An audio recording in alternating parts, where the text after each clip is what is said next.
Isabella Morgan grew up inside a sprawling mansion perched on the hills above the city, a fortress of glass walls, marble floors, and manicured gardens. Her father, Richard Morgan, one of the city's most powerful businessmen, adored his only daughter. He shaped her to be kind yet confident, charitable yet disciplined. People saw Isabella as untouchable, a woman born to enjoy life's best things. But in private, Isabella dreamed of something money could not buy, a real marriage built on mutual love. When Edward Blake appeared in her life, it felt like a prophecy fulfilled. He was tall, broad-shouldered, with a magnetic smile that charmed even the most skeptical relatives. His clothes were impeccable, his speech refined, and his ambitions seemed limitless. Richard had always been a good judge of character. The first day Edward came to their mansion, Richard's instincts bristled. He watched Edward's eyes linger a little too long on the chandeliers, on the family cars lined up in the driveway, on the antique grandfather clock in the foyer. It was not admiration, it was hunger. Richard quietly warned Isabella after Edward left, "That man wants our world, not your heart." But Isabella was in love, or believed she was. She brushed off her father's words as an exaggeration. She was tired of being told how to live. She wanted to make at least one choice for herself, and Edward represented that freedom. Edward's proposal was elaborate, staged on a yacht at sunset, filmed by drones. Social media swooned. Invitations went out to hundreds of guests. Richard, heart-heavy but still loving his daughter, gave a reluctant blessing.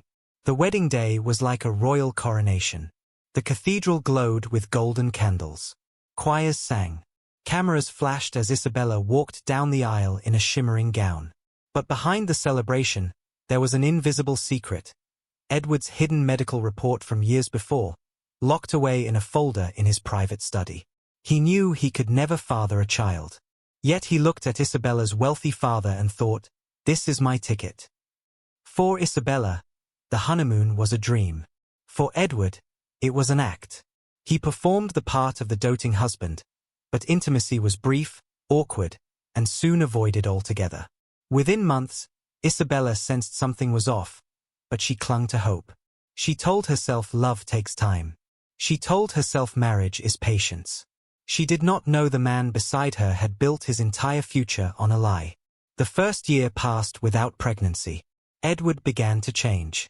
At first, it was small, a sigh, a joke about family planning, a comment that maybe Isabella worked too hard. Then came the first real jab, spoken softly but deliberately over dinner. "Some wives already have 2 kids by now." Isabella swallowed the hurt. She doubled her efforts, new diets, fertility supplements, online research late at night under the glow of her phone. Every month, when her cycle returned, she cried quietly in the bathroom, pressing a towel to her mouth so Edward would not hear. Then Edward escalated. He began hinting to his family that Isabella couldn't give him a child. At gatherings, his mother would look at her with pity. His sisters whispered in corners. He became colder at home, leaving early and returning late, his phone buzzing with messages he wouldn't let her see. Isabella's self-worth began to erode. She stopped attending charity events. She withdrew from friends, ashamed of her failure. Yet all her medical tests came back normal. Her doctors told her she was healthy. Confused, she began to suspect God was testing her faith. Edward's cruelty became calculated. He chose public spaces to make jokes about her barrenness. He began comparing her to other women, even random strangers at restaurants. Some nights he did not come home at all. When he did, he reeked of perfume and alcohol. His shirts bore lipstick stains. He deliberately left hotel receipts in his pockets, knowing she would find them when doing laundry. Each betrayal felt like a hammer on glass. But Isabella told herself, "This is my cross. God will change him." She increased her church attendance, joined women's fellowship groups, and volunteered at orphanages, thinking maybe God would reward her faith. But Edward only grew bolder. The man she married was vanishing before her eyes, replaced by a predator who fed on her pain. By the end of the second year, Isabella barely recognized herself. Her cheeks were hollow, her eyes lost their sparkle. She kept her father at arm's length, ashamed to admit he had been right. Richard sent private investigators, but Isabella begged him to stop. She still believed Edward was her destiny, still believed the covenant of marriage would somehow heal the man who had vowed to love her. By the 3rd year of her marriage, Isabella Morgan Blake had built a ritual around silence. She woke before dawn, long before Edward stirred, to sit on the edge of the bed and pray in whispers. The curtains, heavy velvet imported from Italy, framed a faint grey sky. Birds stirred in the jacaranda trees outside the window, their chirping mixing with the distant hum of Lagos waking up. Every morning she asked the same thing. Lord, if there is something wrong with me, show me. If there is something hidden, reveal it. At first her prayers felt powerful. Later, they began to feel like smoke dispersing in empty air. Edward had changed completely. His suits got sharper, his cars flashier, his temper shorter. He now traveled for business at least twice a month, always with vague itineraries. When he was home, his eyes stayed glued to his phone. He smiled at texts he wouldn't let Isabella see. She turned to her best friend from university days, Melissa Parker, a vibrant lawyer with a sharp tongue. Melissa had always been wary of Edward. Over steaming mugs of tea at a quiet cafe, Melissa asked, "Bella, when are you going to stop letting him rewrite your worth?" Isabella smiled weakly. "Marriage is not always easy, Mel." Melissa reached across the table, squeezed her hand, and whispered, "There's hard work, and there's slow suicide. Don't confuse the two." But Isabella's shame kept her bound. She still couldn't bring herself to confess the truth about Edward's insults, his absence, his other women. She still hoped God would fix it. Meanwhile, Edward's secret grew deeper. In a sleek apartment downtown, he had set up a second life with a younger woman, Naomi Rivers, a model who knew nothing about his infertility or his real intentions. Naomi was dazzling but naive, believing every word he told her about his cold, barren wife. One rainy Thursday evening, Isabella decided to surprise Edward at his office. She dressed quietly, took her father's driver, and followed the address she had once glimpsed on an envelope. The building was not an office complex but a luxury high-rise. She sat in the car for nearly an hour, heart thudding, rain streaking the windows, until she saw Edward step out of the elevator holding Naomi's hand. Naomi's laughter cut through the rain like a blade. Edward looked younger, freer, alive in a way Isabella had never seen at home.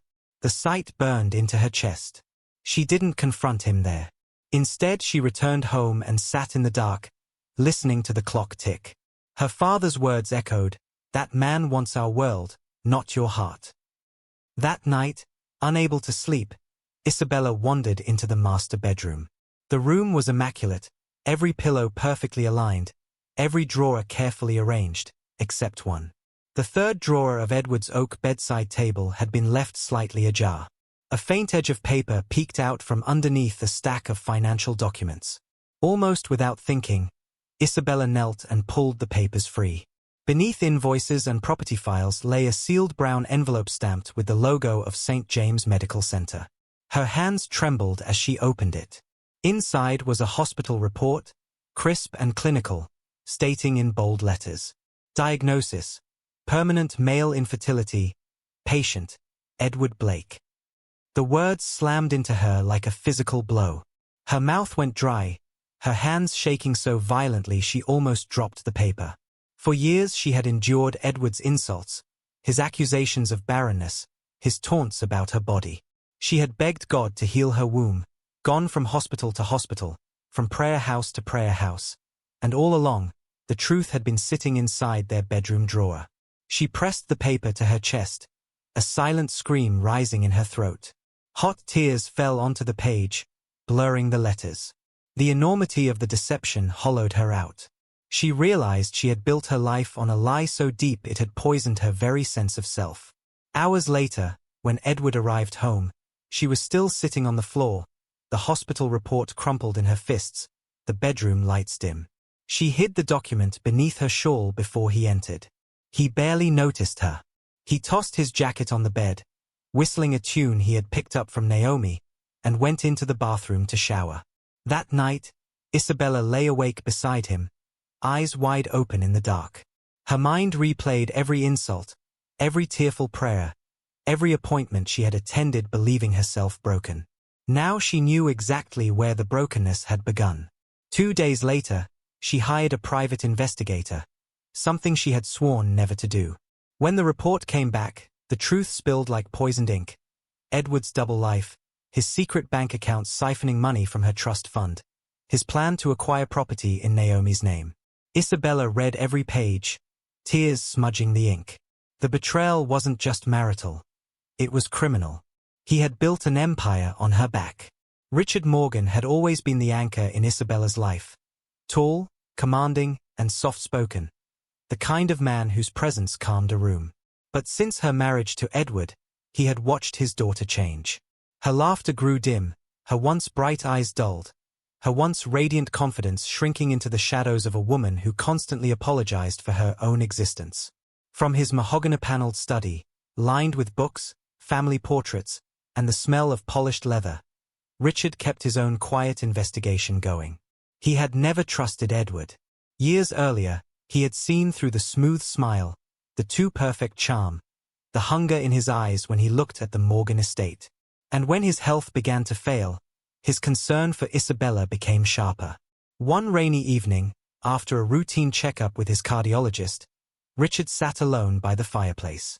His trembling fingers hovered over a folder containing documents he had gathered, proof of Edward's financial misdeeds, whispers from trusted friends about Edward's affairs, and now Isabella's own revelations about the hospital report she had found. He called his daughter to come home to the family estate, sensing that time was slipping away faster than he could hold it. Isabella arrived in a simple black dress, her face pale, her posture rigid. The heavy wooden door creaked as she entered, and for a moment she was a little girl again, stepping into the study where her father had once read her bedtime stories. The fireplace flickered, casting amber light on his face. His once strong frame looked thinner now, his hair more silver than black, but his eyes still held that quiet authority. "Bella," he said softly, patting the armchair across from him. "Sit." She sat, her hands knotted in her lap. The smell of old wood and her father's cologne felt like a balm. For a few seconds, she almost forgot why she had come. Richard studied her face. "You've been fighting for too long. Tell me everything." So she did. She told him about the hospital visits, the prayer houses, the private investigator, and finally the hidden medical report. As she spoke, tears ran down her cheeks, and her voice cracked. The shame, the betrayal, the years of self-blame spilled out like floodwaters. Richard listened without interrupting, his hands clasped tightly as if in prayer. Finally, when she fell silent, he rose from his chair and walked to the window. Rain streaked the glass. "Bella," he said at last, his voice trembling. "I warned you. Not because I didn't want you to marry, but because I saw the darkness in that man's eyes. I wanted you to have love, not chains."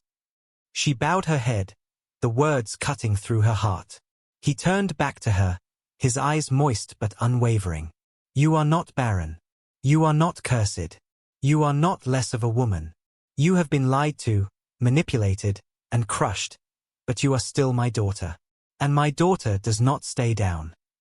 Isabella began to sob, deep, gut-wrenching sobs that shook her body. She knelt at his feet, clutching his knees like a child. He placed a trembling hand on her head, his palm warm against her hair, whispering blessings over her. "Bella," he murmured, "do not lose yourself for a man who has already lost his soul. Fight back. Protect your heart. Protect our name." She nodded, unable to speak, tears soaking into his trousers. Later that night, Richard drafted a new will, making sure Isabella's inheritance and the family businesses were secured away from Edward's reach. He sent quiet instructions to the family lawyers. He also called Melissa, asking her to watch over Isabella as a sister would. 2 weeks later, on a cool morning heavy with fog, Richard passed away quietly in his sleep. His heart, weakened by years of stress and disappointment, finally gave out. Isabella found out while preparing to visit yet another clinic for tests she didn't need. The funeral was like a state event: limousines, dignitaries, journalists. In the midst of all the black umbrellas and whispered condolences, Isabella felt like she was drifting through a dream. Edward stood at the podium during the service, speaking of Richard as though he had been his greatest mentor, his second father. But his voice rang hollow to Isabella. She stood apart from the crowd, a black veil over her face, hands clasped tightly around a locket her father had given her as a child. Beneath the veil, her tears streamed silently. She could feel Melissa's arm wrapped around her shoulders, steady but firm, like a guardrail keeping her from falling off a cliff. As the coffin was lowered into the earth, Isabella whispered under her breath, "I'm sorry, Daddy. I should have listened. But I will make this right. I promise." That day, standing in the cemetery as a cold wind whipped around her, something inside Isabella shifted. Grief fused with clarity. Her father's last words were no longer warnings. They were marching orders. She would no longer pray for Edward to change. She would change herself. When she returned home to the mansion that night, she walked into Edward's study and stared at the portrait of them on their wedding day. For the first time, she saw it not as a memory but as a trap. She closed the door softly behind her, took off her heels, and stood barefoot on the marble floor. The chandelier light above her flickered like a crown of fire.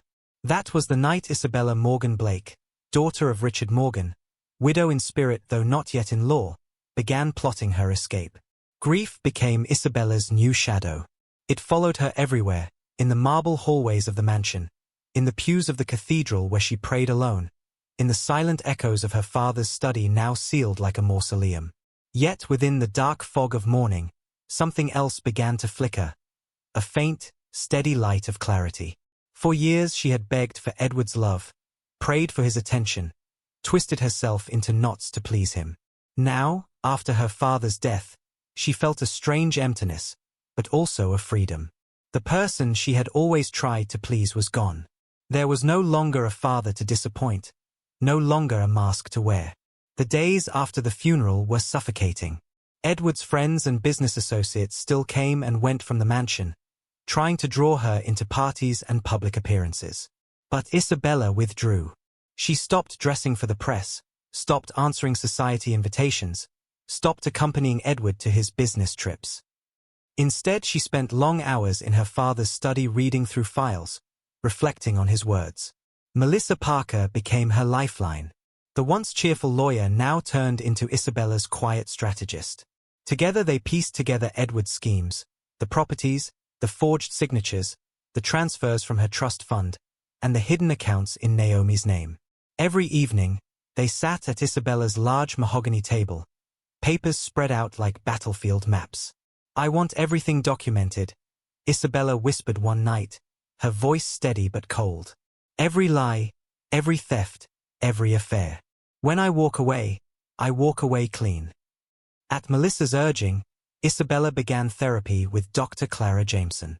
The office was small, with sunlight streaming through pale yellow curtains, and at first Isabella found it hard to speak. But week after week, she unpacked the years of guilt, the spiritual confusion, the despair over her barrenness. Dr. Jameson guided her gently toward the truth. Your worth was never in your womb. Your worth was always in your soul. It was during one of these sessions that Isabella finally admitted aloud what she had never dared to say even to herself. "I don't love Edward anymore. I love the idea of who I thought he was." Saying it felt like tearing off a bandage. In the weeks that followed, Isabella began to care for herself again. She started jogging at dawn along the quiet estate roads, letting the cool morning air burn her lungs and cleanse her mind. She rejoined her book club. She wore colors again, soft blues, deep reds, and gold. She visited her father's grave every Sunday, bringing fresh white lilies and sitting under the jacaranda tree to pray, not for Edward but for herself. At the same time, she slowly began to pull her finances away from Edward's reach. With Melissa's help, she closed joint accounts, opened new ones, and secured legal control of her inheritance. Edward barely noticed at first, too busy with his double life, but the day he realized funds had shifted, he exploded. Edward stormed into the mansion one humid evening, his tie askew, sweat on his forehead. He had just returned from another trip with Naomi. He slammed the door so hard the chandelier quivered. "What do you think you're doing with our accounts?" he hissed. Isabella sat on the velvet sofa, legs crossed, a cup of tea in her hand. Her calmness infuriated him. "I'm doing what I should have done years ago," she said softly.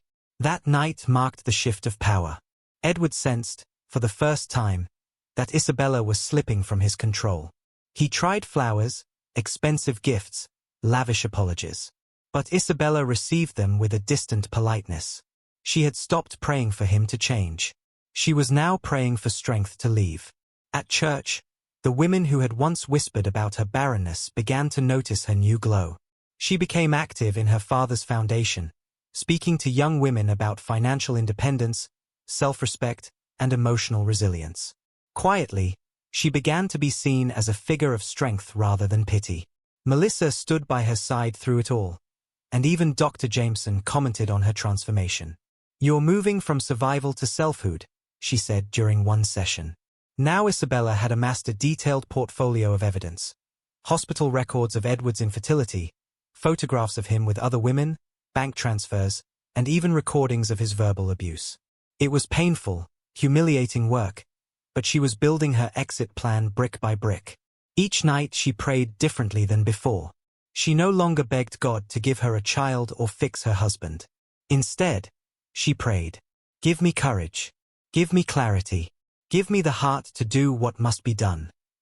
And with each passing week, she felt her old self, the vibrant, confident daughter of Richard Morgan, returning to life. The tension had been building for months, a quiet storm gathering behind the walls of the Morgan Blake mansion. By the time Edward discovered the last of his siphoned accounts frozen and his assets slipping from his fingers, his polished facade had cracked. The man who had once walked like a prince now stalked like a cornered predator. It was a humid Sunday afternoon. The sun burned through the tall windows of the mansion, casting long, jagged shadows across the marble floors. Outside, the jacaranda trees swayed under a restless wind. Inside, Isabella sat in the sitting room as though carved from marble herself, wearing a flowing cream dress that draped around her like a halo. Her hair was pinned up elegantly, her neck bare, her hands clasped calmly in her lap. On the table before her lay a thick folder tied with a gold ribbon, not as decoration, but as the final proof of everything she had endured. Edward burst through the door without knocking.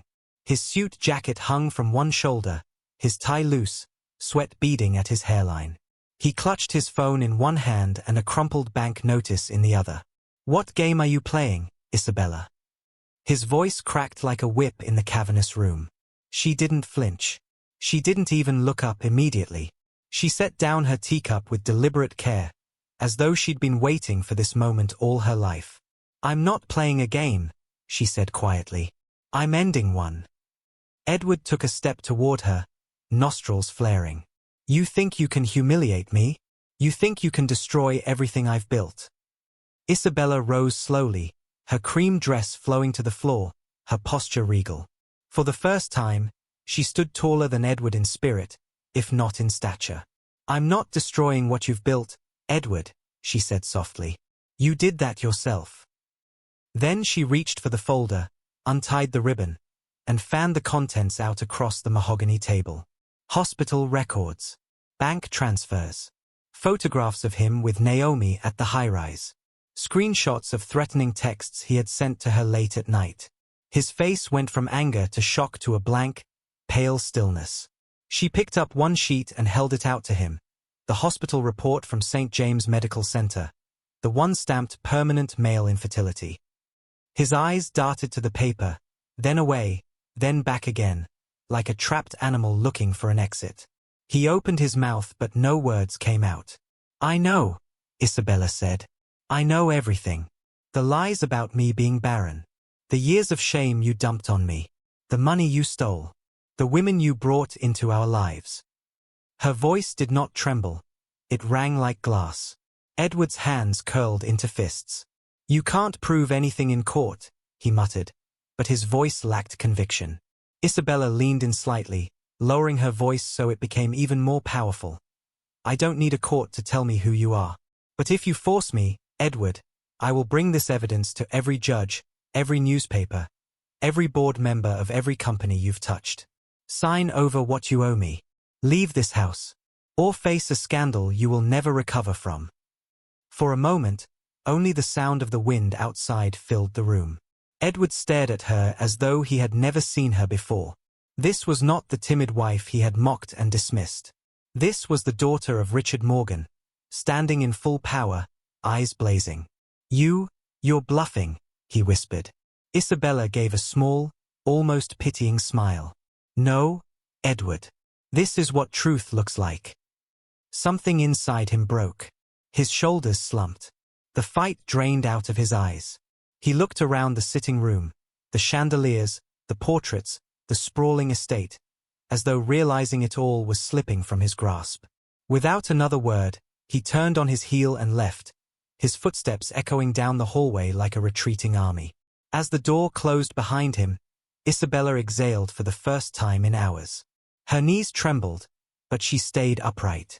Melissa emerged quietly from the side hallway, having listened in secret to the whole exchange, her face pale with awe. "You did it," Melissa whispered. Isabella didn't answer immediately. She walked to the window, looked out over the gardens her father had planted, and let the afternoon sunlight bathe her face. Tears welled up, not of pain this time, but of release. "I'm free," she murmured, so softly it was almost a prayer. That evening, she gathered Edward's remaining belongings into boxes and had the staff deliver them to one of his downtown apartments. She instructed security to change the gate codes, passwords, and alarm systems. For the first time in her adult life, she slept alone in her bedroom, but the silence was no longer heavy. It was alive, filled with possibility. She woke up before dawn, wrapped in a simple robe, and stepped barefoot into the gardens. Dew clung to the blades of grass and the first call of birds floated through the air. She stood at the edge of her father's favorite fountain, the one he had commissioned from an Italian sculptor when she was a little girl.